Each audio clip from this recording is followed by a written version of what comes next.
Good day everyone. My name is Leland Sinyo Vidal. I'm tackle about the unit of circle. Angles and angles measurement in a geometry and an angles is defined as the union of two non-collinear rays with a common endpoint. The definition of districts and the angles measurement between a 180 degrees exclusive.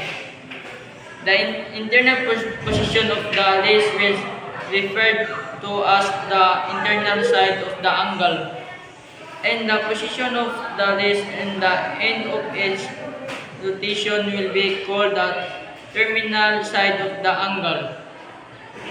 The round head in the point as the terminal side. The endpoint of the rays is the vertex of the angle. The example of unit of the circle. Uh,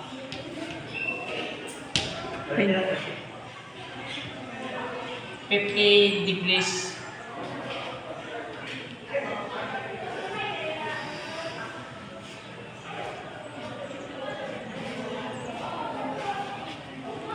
Use the positive side of axis and internal side of the protractor as installment. The positive, the protractor. The center of the protractor is on the center of the Endpoint. 50 degrees point.